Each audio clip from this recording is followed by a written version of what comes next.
प्यारे बच्चों, जैसा कि हम लोगों ने कल की क्लास में डिस्कस किया था, इलेक्ट्रॉनिक परिपथ क्या होते हैं। तो अरमान बेटा आपको बताए कि सभी इलेक्ट्रॉनिक उपकरणों के संरचना व क्रियाविधि को प्रतीकात्मक रूप में प्रकट करना इलेक्ट्रॉनिक परिपथ कहलाता है। मतलब हम किसी इलेक्ट्रॉनिक उपकरण की संरचना व क्रियाविधि को जिस प्रतिरूप या जिस रचना के द्वारा प्रकट करे वही क्या होता है, इलेक्ट्रॉनिक परिपथ। हम लोगों ने कल पढ़ा था बेटा, अध्ययन में सरलता है तो इलेक्ट्रॉनिक परिपथ दो प्रकार के होते हैं। There are two type of electronic परिपथ। इलेक्ट्रॉनिक परिपथ बेटा दो प्रकार के हैं। एक इलेक्ट्रॉनिक परिपथ कहलाता है एनालॉग परिपथ और दूसरा इलेक्ट्रॉनिक परिपथ कहलाता है डिजिटल परिपथ। कल हमने बाकायदा फोटो बना करके अम्बुजदान बनाया था इलेक्ट्रॉनिक परिपथों का डिस्कशन। तो जैसा कि सिरताज चुट्टा जान रहे हो, एनालॉग परिपथ और डिजिटल परिपथ परिभाषा के हिसाब से ही ओझा जी जाने जाते हैं। क्या था एनालॉग परिपथ? ऐसे समस्त इलेक्ट्रॉनिक परिपथ जिसमें वोल्टेज या धारा के समय के सापेक्ष कई सारे मान हो। जिन परिपथों में वोल्टेज या धारा के समय के सापेक्ष कई मान प्राप्त होते हैं वही परिपथ एनालॉग परिपथ कहलाते हैं। और ये जो वोल्टेज या धारा के समय के सापेक्ष मनवन मिलते हैं, उन मनवन को एनालॉग सिग्नल या एनालॉग संकेत कहा जाता है। प्यारे बच्चों, एनालॉग परिपथ भी कल चार्ट बनाए थे, दो प्रकार के होते हैं, वोल्टेज एनालॉग परिपथ और धारा एनालॉग परिपथ।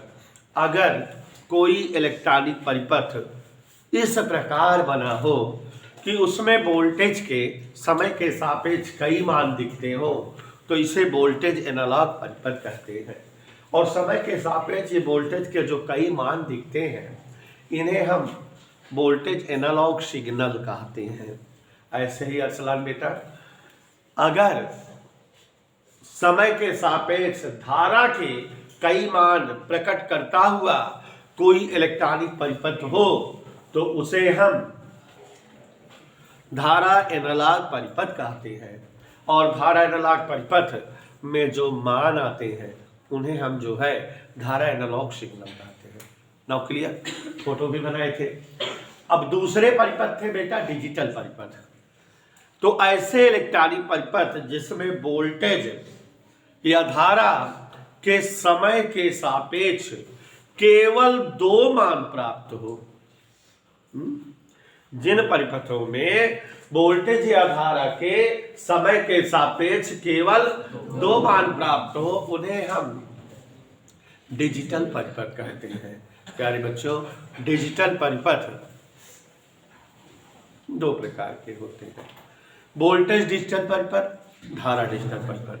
स्नेहा बेटा, अगर किसी डिजिटल परिपथ में वोल्टेज का समय के सापेक्ष दो मान आता हो तो ऐसा जो है परिपथ वोल्टेज डिजिटल परिपथ था।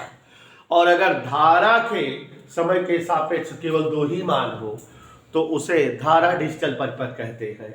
डिजिटल परिपथ में दोनों मान डिजिटल सिग्नल कहलाते हैं जो कि बाइनरी संख्या 0 और 1 से प्रकट होते हैं। हमने आपको बताया था कि जैसे ये स्विच है, स्विच का जो है परिपथ अगर हम बनाए तो इसमें केवल दो कंडीशन मिलेगी, स्विच ऑन और स्विच ऑफ, तीसरी कोई कंडीशन नहीं मिलेगी। तो इसलिए हम जो है इस प्रकार के इसके परिपथ को हम डिजिटल परिपथ कहेंगे। Is that okay? और डिजिटल परिपथों के जो मान है उन्हें हम बाइनरी संख्या 0 और 1 से प्रकट करते हैं। प्यारे बच्चों, स्विच ऑफ कंडीशन,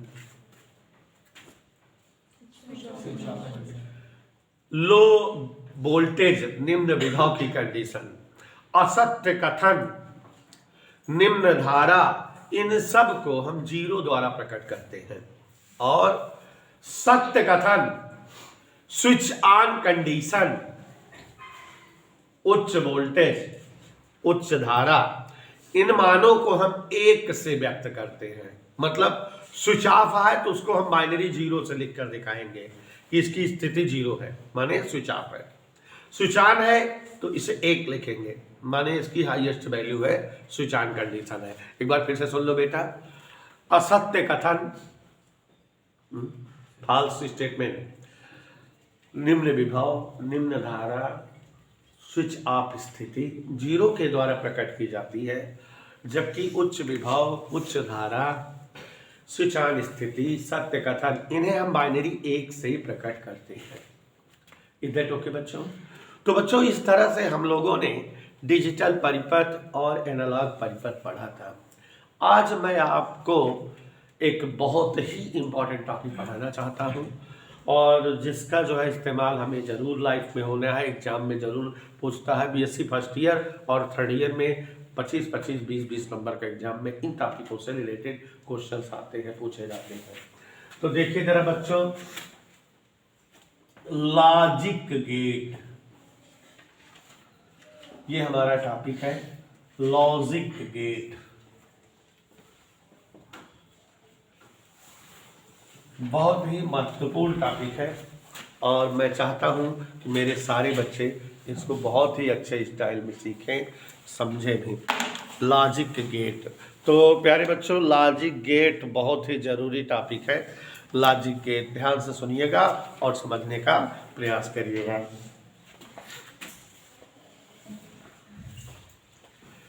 देखो बच्चों, आजकल अगर आप कंपटीशंस माने प्रतियोगी परीक्षाएं, जो नौकरी वाली परीक्षाएं होती हैं, तमाम आपके घर में आपके भैया या दीदी या आपके जो है चाचा मामा के लड़के या जो है लड़कियां, साथी संगाती ऐसे जरूर मिलते होंगे जो कंपटीशंस की परीक्षाएं देते होंगे। आपको पता होगा कि कंपटीशंस में जो है आज के समय में लगभग हर परीक्षाओं में मैथ जनरल आती है, साधारण अंकगणित बीजगणित आती है, लेकिन एक सब्जेक्ट जरूर एग्जाम में पूछा जाता है जिसका नाम है रीजनिंग। ठीक है, लगभग हर परीक्षा में रीजनिंग से रिलेटेड क्वेश्चन जरूर पूछे जाते हैं और आप जब जो है तैयारी करोगे SSC, banking, railway, PCS, IAS, तो हर परीक्षाओं में रीजनिंग का पेपर जरूर पाओगे। ठीक है, रीजनिंग की हिंदी होती तर्क शक्ति या तर्क ज्ञान। ठीक है, तो इसमें क्या होता है कि रीजनिंग इसलिए जो है बच्चों से पूछी जाती है कि सेंस ऑफ माइंड चेकअप होता है कि आपका दिमाग कितना तेज काम करता है। जितना तेज आपका काम करे दिमाग, वही चेकअप किया जाता है तर्क गणित में। इसका कहीं कोई किसी क्लास में कोर्स नहीं पढ़ाया जाता, लेकिन डायरेक्ट आपको एग्जाम में इसके बारे में बताना होता है। अब आगे जब कभी कंपटीशन की तैयारी वारी करोगे, अब तो तमाम कोचिंग्स वगैरह चल गई हैं, सहूलियत रहती है। हम लोग के समय में कोचिंग्स वगैरह नहीं रहती थी, शुरुआत में अपने आप एग्जाम देना रहता था, चाहे बैंक की परीक्षा हो, चाहे रेलवे एसएससी हो, चाहे टेट हो, चाहे जो भी हो, रीजनिंग का पेपर जरूर होता है एग्जाम में। अब वहाँ तो पढ़ाया जाता है, रीजनिंग 2 प्रकार की होती है, वर्बल रीजनिंग, नॉन वर्बल है, भाषिक अभाषिक। मतलब कुछ रीजनिंग केवल चित्र बना करके चित्र से चित्र पूछता है, ये अभाषिक है, और कुछ कथन रहता है। तो कथन में कई प्रकार के चैप्टर हो जाते हैं, जैसे जो है समरूपता, 4 शब्द देगा, उसमें 3 शब्द कोई एक जैसे होंगे, चौथा डिफर रहता है, आपको छांटना रहता है। मतलब जैसे दे दिया लाल, नीला, पीला, रंग, तो ये 4 शब्द हैं, इसमें आपको कोई एक शब्द ऐसा है जो चारों 3 शब्द तो मैच कर रहे हैं, चौथा डिफर है। जैसे रंग, क्योंकि लाल नीला हरा तो रंगों के नाम है, रंग यहाँ डिफर हो गया है ना। जैसे कह दे, ध्यान सुनना, सीता, गीता, रामायण, महाभारत। अब ये 4 शब्द है, आपको इसमें दिमाग लगाना है कि 3 शब्द एक जैसे हैं, कोई एक अलग होगा। देखो भाई एक चीज, हिंदुस्तानी लोग, ध्यान से सुन लीजिए, हिंदुस्तानी लोग एक ऐसी जो है विलक्षण प्रवृत्ति की प्रजाति है कि जिसका कोई जोड़ या तोड़ या जवाब ही नहीं है, नहीं आता रहता तब वो सेट करिए रहते हैं। महाभारत में भारत, तो उसमें समझने का प्रयास करो, जो समझा रहे हैं आता कुछ नहीं है, अपना डंका बजाए पड़े हो। विलक्षण अद्भुत प्राणी होते हैं हिंदुस्तानी, आता कुछ नहीं रहता लेकिन सेटलमेंट चलता रहता है। तो सीता, गीता, रामायण, महाभारत 4 शब्द हैं, समरूपता चैप्टर है, इकोलॉजी एक शब्द इसमें अलग है, 3 शब्द मैचिंग करते हैं। महाभारत महाकाव्य है, रामायण भी महाकाव्य है, गीता भी महाकाव्य है। सीता किसी लड़की का नेम है तो वो डिफर है, बाकी जो है 3 क्या हो गए, एक जैसे हो गए, महाकाव्य है और वो जो है नाम है। तो ऐसे ही अब हम तो बहुत सारे बना सकते हैं क्योंकि हम रीजनिंग पढ़ाते भी हैं, तो बस समझाने का पर्पस था कि ऐसे ही कोई एक चैप्टर रीजनिंग का होता होगा। बहुत मजेदार बात बता रहे हैं। ऐसे ही रीजनिंग तर्क गणित में बिना बेटा एक और चैप्टर आता है एक रूपता, तो उसमें या वर्गीकरण में क्या होता है कि 3 शब्द दे देता है, चौथा बताना रहता है। शुरू के 2 शब्दों का जो रिलेशन रहता है उसी से चौथे शब्द को पता लगाना रहता है। जैसे कह दिया उत्तर प्रदेश लखनऊ, मध्य प्रदेश डैश, तो समझ में आ रहा है कि उत्तर प्रदेश लखनऊ माने एक राज्य है, एक और राजधानी है। तो जब मध्य प्रदेश का तुरंत हम भोपाल मार देंगे, उसकी राजधानी भर देंगे। तो शुरू के दोनों शब्दों का संबंध देखकर तीसरे और चौथे संबंध को लाएंगे, एडजस्ट कर देते हैं, तो भाई जब आ जाएगा, क्या दिक्कत है। ऐसे ही जो है कोडिंग डिकोडिंग एक चैप्टर होता है कि ऐसे लिखा रहता है कि रमेश को ABCD कहा जाए तो सुरेश को क्या कहा जाएगा। ऐसे ही वर्णमाला परीक्षण के क्वेश्चंस होते हैं। रीजनिंग में दिशा परीक्षण, डायरेक्शन से कि राम 10 किलोमीटर पूरब गया, 5 किलोमीटर पश्चिम, 10 किलोमीटर दाएं मुड़ा, फिर बाएं मुड़ा, अब किस दिशा में है। ऐसे ही रिलेशन से क्वेश्चन पूछ जाता है कि रमेश के पिता के नाना के चाची के मौसी के भैया कौन लगते हैं रमेश के। तो ऐसे ही रीजनिंग के क्वेश्चन बनते हैं।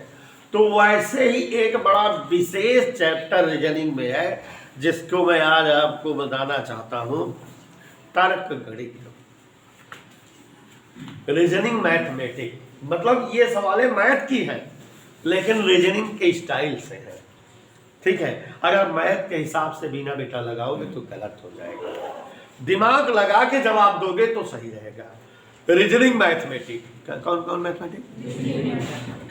अक्सर आप लोग देखते हो कि कुछ लोग जब कभी नाना मामा चाचा बुजुर्ग प्राणी घरों में आते हैं तो हमेशा सेटअप कर रहा थे, कट बैठी पूछत रहा थे, कुछ पूछिए कि एक बतावा।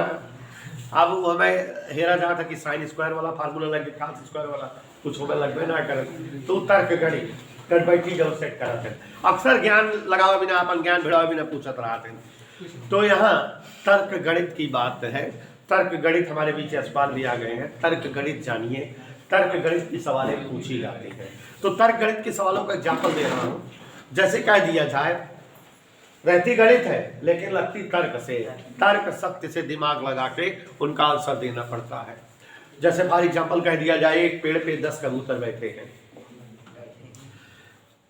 बंदूक से एक कबूतर को गोली मारी जाती है, कितने कबूतर बचे? तो अब गणित का हिसाब किताब अगर लगाओगे, अगर आपको तर्क शक्ति ना ध्यान रहे, गणित का हिसाब लगाओगे तो 10 कबूतर बैठे थे, एक कबूतर को गोली मार दिए, 10 में 9 बचना चाहिए। लेकिन यहाँ तर्क गणित लगानी है कि बंदूक की आवाज से सारे कबूतर भाग जाएंगे, एक भी कबूतर पूछ लिया जाए कि किसी तालाब में 10 मछलियां थी, 2 मछलियां मर गईं, अब कितनी मछलियां बची? तो दिमाग के हिसाब से लगाओगे तो सही आएगा, नहीं तो आप समझोगे कि 10 में 2 गई 8 बचे, जबकि जो डेड बॉडी है वो अभी उसी में तालाब में है। तो 10 मछली है, 2 मर गई, तब भी कितनी मछली बची है? अगर कहे जिंदा मछली कितनी है तब 8। तो तर्क शक्ति, यहाँ पर तर्क लगाना पड़ता है, तर्क भिड़ाना पड़ता है, तब जवाब आता है ना। ऐसे बहुत सारे क्वेश्चन कह देगा कि 1 से लेकर 100 तक की गिनती में कितने 9 आते हैं, बताइए। कह देगा टेलीफोन या मोबाइल के अंकों का गुणनफल क्या होता है।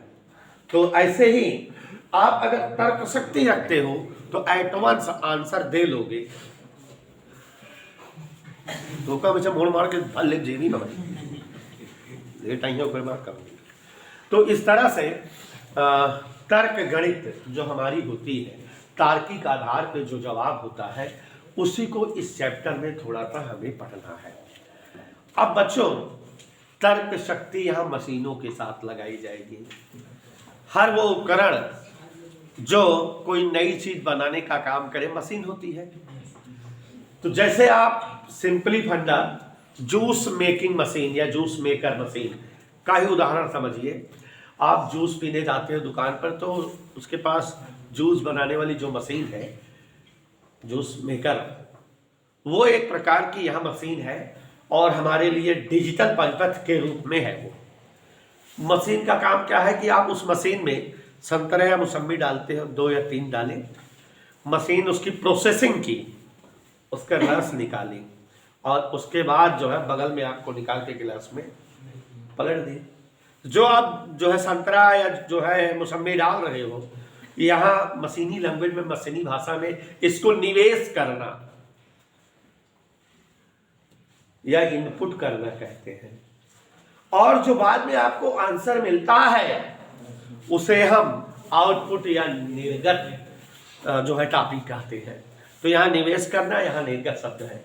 तो निवेशी निर्गत, इनपुट आउटपुट किसी मशीन के लिए ये 2 चीजें जो है, आप 2 टर्मिनल किसी मशीन में जानते रहिए, इनपुट भी होता है और आउटपुट भी होता है, ये जानते रहिए। आप लोगों ने चार्ल्स बैबेज का बना हुआ उपकरण पढ़ा हुआ है, कंप्यूटर। कंप्यूटर कंप्यूट धन ER 2 शब्दों से मिलकर बना है। कंप्यूट मीन्स गणना करना और ER माने नाउन बन जाता है वाला, जैसे प्ले धन ER, प्लेयर, खेलने वाला। तो गणना करने वाला, हिंदी में संगणक, एक ऐसा उपकरण, कंप्यूटर की परिभाषा अगर बनाना चाहे तो एक ऐसा उपकरण जो बड़ी से बड़ी समस्याओं को अत्यंत अल्प समय में किंतु अधिकतम शुद्ध रूप में हल करके प्रस्तुत करे, वही कंप्यूटर है। कंप्यूटर काम क्या है कि किसी भी समस्या का जवाब देता है, लेकिन कम से कम टाइम में देता है और ज्यादा से ज्यादा शुद्ध देता है। कंप्यूटर से शुद्ध वैल्यू कोई दे सकता है? ऐसा नहीं है कोई उपकरण की जो कंप्यूटर से भी ज्यादा शुद्ध मान देता हो। कंप्यूटर का 3-4 विशेषता है, जो 3-4 काम है। पहला, किसी भी प्रकार की समस्या का जवाब देता है। दूसरा, अत्यंत कम समय में जवाब देता है, बहुत जल्दी, बहुत तेज जवाब देता है। और तीसरा, ज्यादा से ज्यादा शुद्ध, एकदम शुद्धता 100% होती है, इतना शुद्ध जवाब देता है। जो भी ये करता है उसको स्टोर करके रखता है कि आप जो है 10 दिन, 15 दिन, 2 महीने बाद चेक कर सकते हो कि फला दिन आपने क्या किया था, क्या खोजा था, उसका जवाब क्या आया था। माने उस जो है टॉपिक को स्टोर भी करके रखता है। आप ये भी जानते हो कि कंप्यूटर में 2 प्रकार के उपकरण होते हैं, हार्डवेयर, सॉफ्टवेयर। हार्डवेयर मतलब कंप्यूटर के भौतिक उपकरण, भौतिक पार्ट, जिन्हें आप छू सको, देख सको, सुन सको, टच कर सको, वे पार्ट कंप्यूटर के हार्डवेयर कहलाते हैं। जैसे हमारा शरीर में हाथ, आंख, कान, नाक, मुंह, बाल, हड्डी, पेट, ये सब हम छू सकते हैं, टच कर सकते हैं। तो ये हमारी जो है क्या है, हार्डवेयर है, हमारे शरीर को अगर कंप्यूटर समझा जाए तो। और कंप्यूटर के सारे पार्ट्स को चलाने के लिए, उसका कीबोर्ड चल सके, माउस चल सके, कीबोर्ड के साथ डिस्प्ले चल सके, आउटपुट वाले सिस्टम चल सके, कंप्यूटर के अंदर प्रोग्रामिंग भरी जाती है अलग अलग उपकरणों को ऑपरेट करने के लिए, चलाने के लिए, जिन्हें सॉफ्टवेयर कहते हैं। मतलब कंप्यूटर की आत्मा होती है सॉफ्टवेयर। जैसे हमारे शरीर से आत्मा निकल जाए तो हमारे शरीर के कोई भी अंग वर्क नहीं करेंगे, निष्प्राण या निष्क्रिय हो जाएंगे। वैसे कंप्यूटर का अगर जो है सॉफ्टवेयर डिलीट हो जाए तो कंप्यूटर का कोई पार्ट वर्क नहीं करेगा। हालांकि सॉफ्टवेयर फिर से बना के डाल देते हैं, लेकिन अगर जो है हार्डवेयर टूट जाते हैं तो फिर वो नहीं बनता है। तो यहाँ आप समझ रहे हो कि कंप्यूटर में 2 प्रकार के पार्ट होते हैं, हार्डवेयर और सॉफ्टवेयर। हार्डवेयर का मतलब शुद्ध रूप से जानिए कि जिन उपकरणों को या जिन पार्टों को कंप्यूटर के आप देख सकते हो, छू सकते हो, अनुभव कर सकते हो, वो हार्डवेयर है। और कंप्यूटर के हार्डवेयर में आप कई सारे पार्ट दिखते हैं आपको, जैसे माउस हार्डवेयर है, कीबोर्ड हार्डवेयर है, मॉनिटर हार्डवेयर है, CPU हार्डवेयर है, प्रिंटर ये भी हार्डवेयर है। और इन उपकरणों को, माउस को, कीबोर्ड को, मॉनिटर को चलाने के लिए कंप्यूटर के अंदर जो प्रोग्रामिंग होती है वो सॉफ्टवेयर है।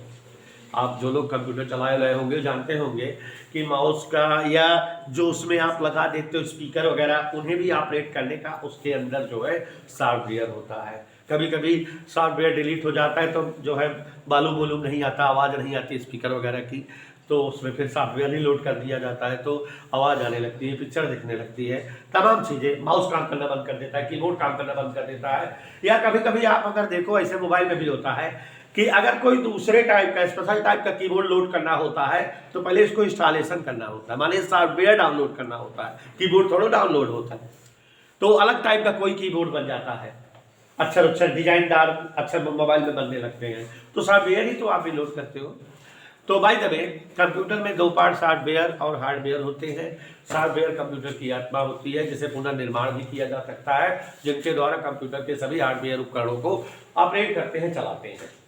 और अब ये कंप्यूटर में जो क्वेश्चन आप देते हो, जो इसे करने के लिए करते हो, कहते हो, उसे हम इनपुट करना कहते हैं। और इस काम के लिए जो उपकरण आप इस्तेमाल करते हो उन्हें इनपुट डिवाइस, जैसे इनपुट डिवाइस 3 है, 3 प्रकार की इनपुट डिवाइस इस्तेमाल की जाती हैं। पहली डिवाइस जिसका आप अच्छे तरह से वर्णन जानते हो, माउस। माउस के द्वारा आप जो है कुछ भी लिख देते हो, कुछ भी बोल देते हो, उसको कह देते हो, भाई कर्सर उसको चला के जो भी कुछ सेलेक्ट कर देते हो, सेलेक्ट करके बोल देते हो। अब माउस में आप जानते हो 3 बटन होती है, बाएं वाला स्क्रॉल, दाएं वाला स्क्रॉल और बीच वाला, सबका अलग अलग काम होता है, लेकिन आप इनपुट कंप्यूटर को कुछ भी करने को आप कह सकते हो माउस के थ्रू। कीबोर्ड में तमाम संकेत, तमाम अक्षर, तमाम चिन्ह बने हुए हैं। कीबोर्ड के द्वारा भी ये इनपुट डिवाइस है, आप कंप्यूटर में कुछ कह सकते हो, करने को बोल सकते हो। पेन स्कैनर, मॉनिटर के ऊपर चला दो, ऐसे बोल दो, वही चीज लिख उठेगा, वही करने को कह देगा। लेटेस्ट जो है इनपुट डिवाइस है।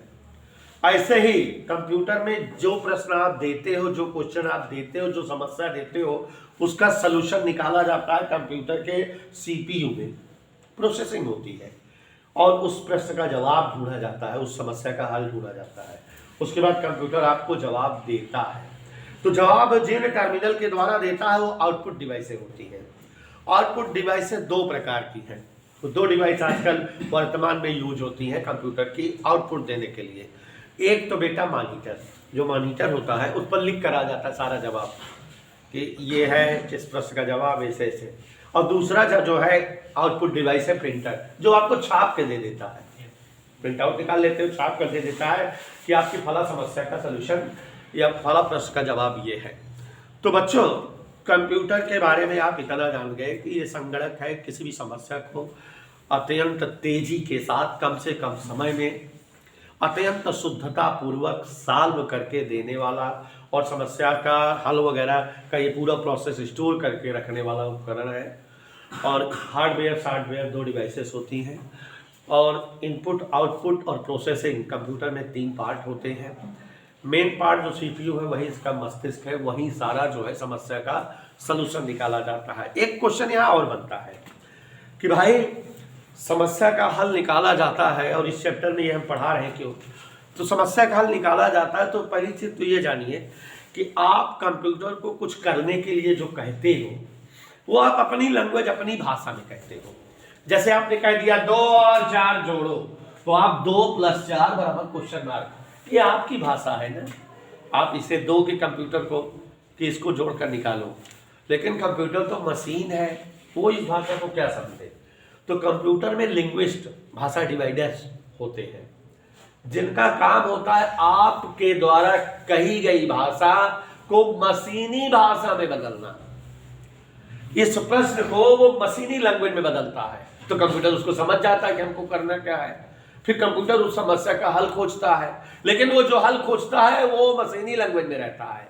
तो तुरंत जो लिंग्विस्ट है, भाषा डिवाइडर, वो उस मशीनी भाषा को हमारी भाषा में कन्वर्ट कर देता है और हम उत्तर समझ जाते हैं। जैसे जो है मोदी जी हैं, अगर मान लो चाइना गए भाषण देने, तो आप जान रहे हो कि मोदी को कतई चाइना थोड़ी आती होगी और चाइना वालों को हिंदी नहीं आती होगी। तो वहाँ जब ये भाषण देते हैं, कभी टीवी पर भी देखो, एक आदमी ट्रांसलेटर लगा रहता है, ये कुछ बोलते हैं हिंदी में, वो व्यक्ति को हिंदी और चाइनीज दोनों आती रहती है, तो वो तुरंत उसको चाइनीज में कन्वर्ट करके बोलता है।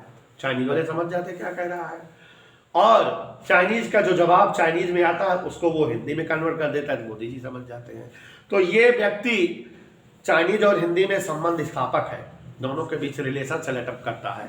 तो ऐसे कंप्यूटर में भी, सीपीयू में भी डिवाइस होती है जो हमारी लैंग्वेज को मशीनी लैंग्वेज में बदलती है और मशीनी लैंग्वेज में कंप्यूटर उस प्रश्न का या समस्या का हल या जवाब खोजता है, लेकिन वो जवाब किस में रहता होगा? मशीनी लैंग्वेज में रहता होगा ना। तो कंप्यूटर का वो जो है डिवाइस फिर से उसको हमारी लैंग्वेज में बदल कर हमें उत्तर दिखाता है। ये कंप्यूटर में वर्किंग होती, कंप्यूटर में सिस्टम सेटअप होता है। ऐसे ही हर डिजिटल परिपथ वाले उपकरण इसी तरह के वर्क करते हैं। अब आप जो है आ जाइए अपने जूस मेकर मशीन पे, तो यहां आपने संतरा या जूस डाला, ये इनपुट सिस्टम होगा, निवेशी संकेत हुआ, इनपुट हुआ, प्रोसेसिंग हो रही है, उस जूस से रस निकाला जा रहा है जो उसको कहा गया है करने को। तो वहाँ ऐसा जो है सेटलमेंट सेट किया गया है कि इधर जूस आएगा, इधर ये वाला उपकरण चलेगा, इधर ये चलेगा, दब जाएगा, 25 इसका रस निकल आएगा। अंदर सब सीपीयू सेटअप किया गया है ना। और रस आउटपुट आएगा, वो निर्गत टर्मिनल, निर्गत संकेत है, आप पी लोगे। तो अब बेटा ये जो मशीन है, इधर इनपुट है और इधर क्या है? समझ में आ गया? इनपुट आउटपुट, निवेशी या निर्गत। तो अगर कोई आप जो है जूस मशीन को जूस निकालते हुए देखते रहो काफी देर तक, चले जाओ किसी के यहाँ जूस पीने, बैठा रहा टाइम पास कर देखा था, तो इतना मनुष्य ज्ञानी होते हैं, जैसे हिंदुस्तानी तो खास तौर से, बहुत देर तक अगर जूस निकालते देखते रहो तो पक्का न पक्का कहो लॉजिक हुआ जरूर सेट कर दे जाएगा। तो समझ लॉजिक सेट करा, लेकिन तुहार लॉजिक इनपुट और आउटपुट के बीच रहा है, सेट कर ले जाए ताड़त रहा। ये हो 3 संतरा डाइस आधा गिलास निकला, 5 संतरा डावत बात 1 गिलास निकलत बा, लॉजिक सेट हो गया, कैलकुलेशन सेट कर देगा, 3 संतरा बराबर 1 गिलास जूस, सेट हो गया लॉजिक के नहीं? आपने काफी देर तक देखा, वॉच किया, और जो इनपुट संकेत थे, निवेशी संकेत थे, निवेशी मान थे, और जो निर्गत मान थे, उनके बीच कोई तार्किक संबंध स्थापित कर दिया कि नहीं? आपने कर दिया ना कि 3 मौसमी बराबर 1 गिलास जूस। तो 3 मौसमी का हुआ भैया इनपुट माना, निवेशी माना, और 1 गिलास जूस का हुआ आउटपुट माना। दोनों बीच तो सेट कर दिया लॉजिक थी ना, देखत रहा काफी देर से, तबे सेट भवा लॉजिक भिड़ा दिया कि ना, नियम बना दिया दोनों बीच के ना। इसी को कहते हैं लॉजिक गेट। देखो कितना बढ़िया समझा दिए, जिंदगी भर के लिए भूलेगा नहीं। इट्स मी, ये मैं हूं जो समझा रहा। फिर से देखो, ध्यान से समझो। निवेशी व निर्गत मानों के बीच तर्क संगत संबंध प्रकट करना ही लॉजिक गेट होता है। तार्किक संबंध बनाए ना, जो प्योर है, जो सही है, निकाल के देख ले, 3 मौसमी से गिलास बने, देखत रहे हम काफी देर, ताड़त रहे, 3 से डावत रहन, तक गिलास निकलत रहन, तब सेट करी ना। तो निवेशी मानो और निर्गत मानो के बीच तर्क संगत, माने जिसमें तर्क रहा है, रियलिटी रहा है, तर्क संगत संबंध प्रकट करना ही लॉजिक गेट होता है। लॉजिक गेट के 4-5 खासियत है, समझी बेटा? क्या बोले सोनी? कि निवेशी और निर्गत मानों के बीच तर्क संगत संबंध प्रकट करना लॉजिक गेट कहलाता है। तर्क संगत संबंध प्रकट करना लॉजिक गेट कहलाता है। लॉजिक गेट की 4-5 खासियत बताए। पहली खासियत जान लो कि किसी भी लॉजिक गेट, एक मतलब लॉजिक गेट कई प्रकार के होते हैं ना, तब कहे किसी भी लॉजिक गेट में 1 या 2 निवेशी टर्मिनल हो सकते हैं। कीबोर्ड भी हो सकता था, माउस भी हो सकता था, अकेले कीबोर्ड हो सकता था, अकेले माउस हो सकता था, माने निवेशी संकेत हमेशा एक ही हो सकता था या 2, किंतु प्रत्येक प्रकार के लॉजिक गेट में निर्गत संकेत केवल एक ही होता है। माने हम जो पढ़ेंगे लॉजिक गेट, उनमें जितने लॉजिक गेट पढ़ेंगे सब में निर्गत संकेत कितने होंगे? निवेशी क्या हो सकते हैं? एक खासियत हो गई। लॉजिक गेट 3 प्रकार के हमको पढ़ने हैं, or gate, and gate, not gate. पकड़ लिया है? लॉजिक गेट को प्रकट करने के लिए 3 चीजों की आवश्यकता होती है। पहले तो लॉजिक गेट का प्रतीकात्मक चित्र बनाया जाता है। क्या बोले बेटा? माने जैसे हर इलेक्ट्रॉनिक उपकरण का प्रतीक चित्र नहीं बनाया जाता, वैसे किसी भी लॉजिक गेट का प्रतीकात्मक चित्र बनाना होता है। उसके बाद किसी भी लॉजिक गेट के लिए बुलियन व्यंजक देना होता है, और किसी भी लॉजिक गेट के लिए सत्यता सारणी बनानी होती है। तो लॉजिक गेट के बारे में हमने बताया कि निवेशी, ध्यान से देखना, माने इनपुट व निर्गत मानों के मध्य तर्क संगत संबंध स्थापित करना ही क्या कहलाता है? इधर क्लियर, तर्क संगत संबंध स्थापित करना ही लॉजिक गेट कहलाता है। समझ में आया? सुनिए, दूसरी बात, किसी भी लॉजिक गेट में कितने इनपुट होंगे? एक या दो इनपुट टर्मिनल होंगे।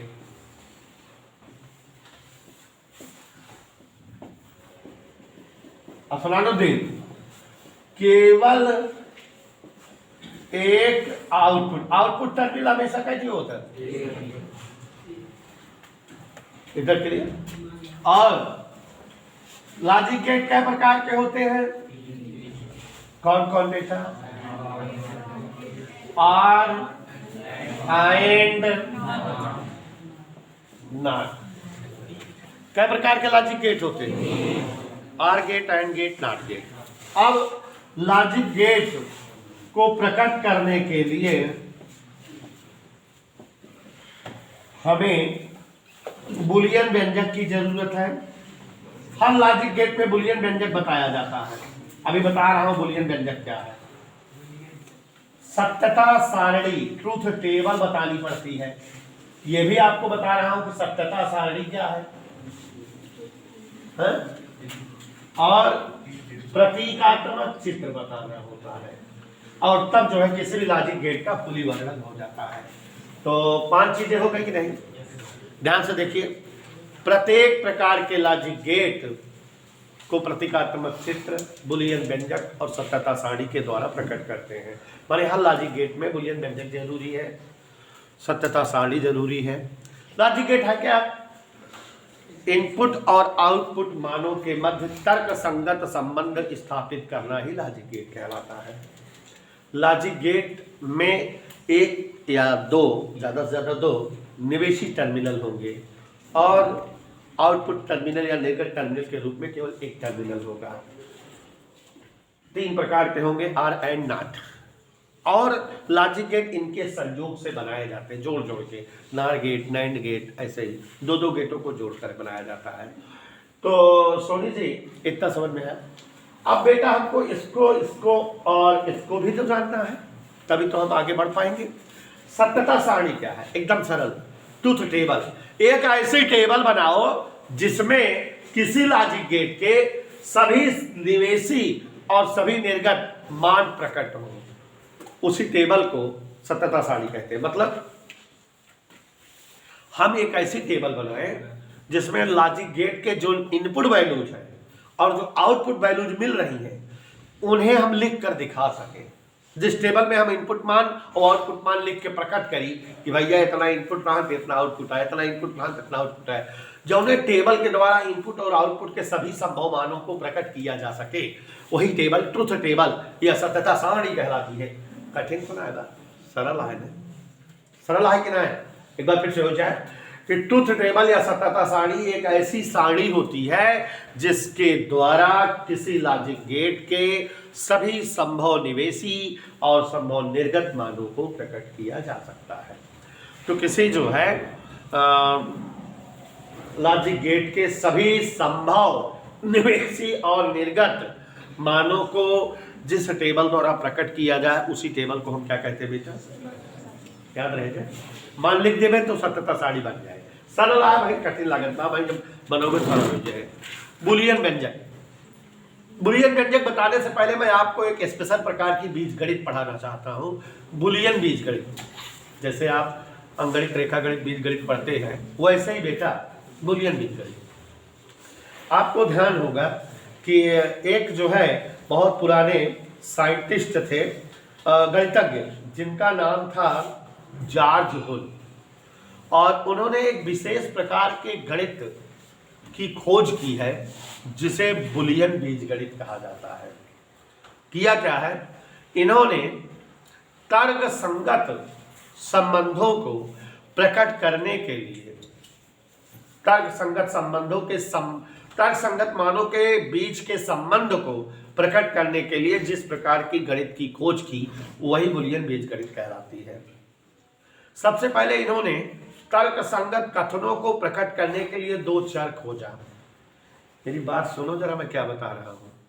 इन्होंने लॉजिक गेट के जो तर्क संगत मान है उनके बीच संबंध स्थापित हो सके, उनके बीच के रिलेशन को प्रकट कर सके, इसके लिए एक बीजगणित खोजी जिसे उनके नाम पर, उनका नाम जॉर्ज बुल था, बुलियन बीजगणित कहा गया। माने बुलियन बीजगणित एक ऐसी बीजगणित होती है जो लॉजिक गेट के तर्क संगत मानों के बीच संबंध को प्रकट करती है। जो निवेशी और आउटपुट मान है उनके बीच का रिलेशन दिखाने वाली गणित है। और इसमें दो चर होते हैं। क्या होते हैं? जो तर्क संगत कथनों को प्रकट करने के लिए प्रयुक्त किए जाते हैं। किसको प्रकट करने के लिए बेटा? तर्क संगत कथन। आप जानते हो डिजिटल परिपथ में केवल द्वितीय कथन हो सकते हैं, या तो सत्य कथन होगा या तो असत्य, या तो वोल्टेज उच्च होगा या तो वोल्टेज निम्न होगा, या तो धारा उच्च होगी या तो धारा निम्न होगी, यही तो कथन होंगे। तो दोनों प्रकार के कथनों को प्रकट करने के लिए दो प्रकार के चर बनाए और उन्हें 1 और 0 से प्रकट किया। एक चर क्या है? 1, और दूसरा चर क्या है? 0। और दो चरों को मिलने से कोई तीसरा जो प्राप्त होता है उसको प्रकट करने के लिए इन्होंने एक व्यंजक बनाया जिसे बुलियन व्यंजक कहा जाता है। दो चरों को मिलाने से तीसरा जो चर प्राप्त होता है उसको प्रकट करने का जो इन्होंने व्यंजक प्रस्तुत किया उसे क्या कहा जाता है? बुलियन व्यंजक। समझ में आया? बस इतने पढ़ना बुलियन बीजगणित में। एक बार फिर से, जॉर्ज बुल ने लॉजिक गेट के निवेशी और निर्गत मानों को प्रकट करने के लिए, उनके बीच के संबंध को स्थापित करने के लिए, प्रदर्शित करने के लिए एक विशेष प्रकार की गणित तैयार की जिसे बुलियन बीजगणित कहा जाता है। बुलियन बीजगणित में दो चर होते हैं जो तर्क संगत कथनों को प्रकट करते हैं, जैसे सत्य को 1 से, असत्य को 0 से। ऐसे उदाहरण दे देंगे।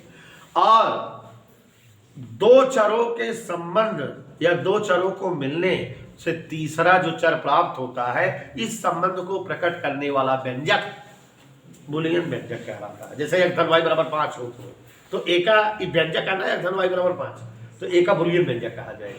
तो वैसे नहीं जो है दो चरों को मिलाने से बने तीसरे चर को प्रकट करने वाला संबंध या व्यंजक बुलियन व्यंजक कहलाता है। और बुलियन बीजगणित में जैसे हमारी गणित में ऑपरेशंस होते हैं, जोड़ना, घटाना, गुणा करना, भाग करना, वैसे बुलियन बीजगणित में भी ऑपरेशंस थे, चिन्ह थे। जैसे हम जोड़ने के लिए कौन सा चिन्ह इस्तेमाल करते हैं? प्लस। तो बुलियन बीजगणित में जोड़ने या योग संक्रिया के लिए प्लस नहीं बनाया जाता, आर लिखा जाता। OR। आर का मतलब जोड़। क्या बेटा? और गुणा करने के चिन्ह के लिए जैसे हम क्रॉस का चिन्ह बनाते हैं, वैसे बुलियन बीजगणित में एंड का चिन्ह बनाया जाता है, बिंदु रखा जाता है, उसे एंड पढ़ा जाता है। क्या पढ़ा जाता है? और माइनस करने के लिए बुलियन बीजगणित में नॉट पढ़ा जाता है। तो ये बुलियन बीजगणित के ऑपरेशंस थे। क्या थे बेटा? ये बुलियन बीजगणित के ऑपरेशंस थे, संक्रियाएं थी। प्लस को क्या लिखते हैं? और मल्टीप्लाई को और माइनस को नॉट। Is that clear? जैसे अगर कहीं लिखा हो a + b = y, तो ये बुलियन व्यंजक अगर हो, क्या हो ये? तो बुलियन बीजगणित में इसको कैसे पढ़ते हैं? a/b = y। क्या पढ़ेंगे? ये बुलियन व्यंजक है। क्या है ये? a/b = y। और ऐसे लिखा है a and b = y। ऐसे लिखा रहे not a = b, not a = b। तो इस तरह से बेटा बुलियन बीजगणित आप जान गए। और क्या जान गए बेटा? सब कुछ जान गए। तो अब हम लोग जो है चर्चा करेंगे or gate, and gate, not gate का, और हर गेट के लिए 3 चीज़ें की जरूरी है। प्रतीक बनाएंगे, उसका बुलियन व्यंजक लिखेंगे और उसकी सत्यता सारणी बनाएंगे। ठीक है ना बेटा? तो कल ये चैप्टर समाप्त हो जाएगा।